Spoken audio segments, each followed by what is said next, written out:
నేను ఒకటే చెప్పాను, మనుషుల్ని మనుషులుగా గౌరవించాలి. ఇది అంబేద్కర్ గారు రాసిన రాజ్యాంగం. దీని ప్రకారం వీళ్ళకు న్యాయం చేయాలి. ఈ రోజటి నుంచి ఏ ఊర్లో కూడా వివక్షత చూపిస్తే వాళ్ళ మీద చర్యలు తీసుకుంటానని చెప్పి, చర్యలు తీసుకుని ఏ గ్రామంలో కూడా వివక్షత లేకుండా చేశామంటే అది తెలుగుదేశం పార్టీ చూపించిన దారిని మరొకసారి మీ అందరికీ విజ్ఞప్తి చేస్తున్నా. ప్రతి నెల మీటింగులు పెట్టాం, గ్రామాల్లో అధికార యంత్రాంగాన్ని పంపించాం, ఎస్ఐని పంపించాం, తహసీల్దార్ని పంపించాం, కలెక్టర్ని వెళ్ళమన్నాను. ఎక్కడ కూడా దాడులు చేయడానికి వీలు లేదు. దళితుల హక్కులు కాపాడమని ఆదేశాలు ఇచ్చాను. అలాంటి చేసిన తర్వాత ఈరోజు నాకు ఎక్కడా కంప్లైంటే రావడం లేదు. ఈరోజు నేను కూడా ఎస్సీ కుటుంబంలో కూర్చొని వాళ్ళు చేసిన పలహారం తీసుకొని వచ్చినప్పుడు ప్రతి ఒక్కరికి ఇది ఒక మెసేజ్. ఎందుకు చెప్తున్నానంటే మనలో కూడా మానవత్వం ఉండాలి. మనుషులందరూ సమానమే. ఇప్పుడు ఒక అమ్మాయిని చూశారు, రత్నలత, ఆస్ట్రేలియాలో చదువుకొని ఆడ ఉద్యోగం వచ్చింది. ఆ అమ్మాయిని చూస్తే అందరి పిల్లలతో సమానంగా ముందుకు పోయింది.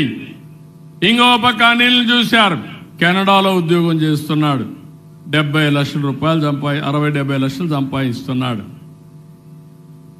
ఇప్పుడు అతన్ని అక్కడ ఎస్సీగా ఎవరు చూడరు. ఇక్కడ అనాగరిక ప్రపంచంలో ఒకప్పుడు ఇవన్నీ ఉన్నాయి, అవన్నీ రూపుమాపాం. ఇంకో పక్క ఒక్క విషయం మీరు గుర్తుపెట్టుకోవాలి. ఇప్పుడే మా మంత్రి గారు చెప్పారు, మొన్న ఇంటర్మీడియట్ రిజల్ట్స్ వస్తే 94% రిజల్ట్స్ వచ్చింది సోషల్ వెల్ఫేర్ హాస్టల్స్ నుంచి, రెసిడెన్షియల్ స్కూల్స్ నుంచి. అంటే దీని ఉద్దేశం ఏంటి? ఎస్సీ పిల్లల్లో తెలివితేటలు ఉన్నాయా లేదా అని మిమ్మల్ని అడుగుతున్నా. ఇలాంటి పిల్లల్ని చదివించాలని నిర్ణయం చేసింది ఎన్టీ రామారావు గారు చేశారు. రెసిడెన్షియల్ స్కూల్స్ పెట్టారు.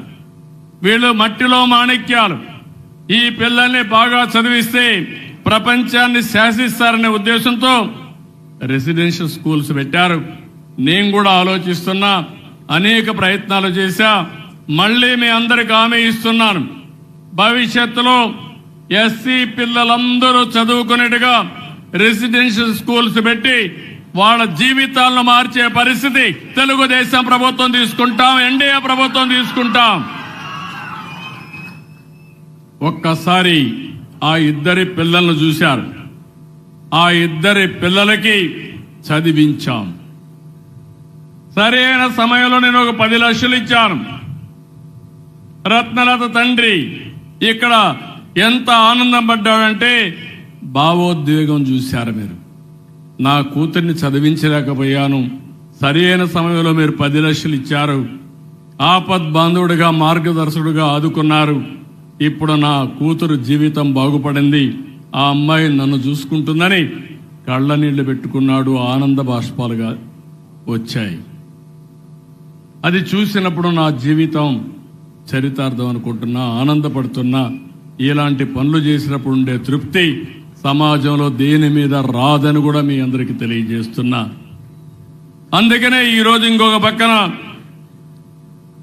దగ్గర మీరు చూస్తే 8 లక్షల ఎకరాలు భూమిని కొనుగోలు చేసి దళితులకు పంచిన పార్టీ తెలుగుదేశం పార్టీ.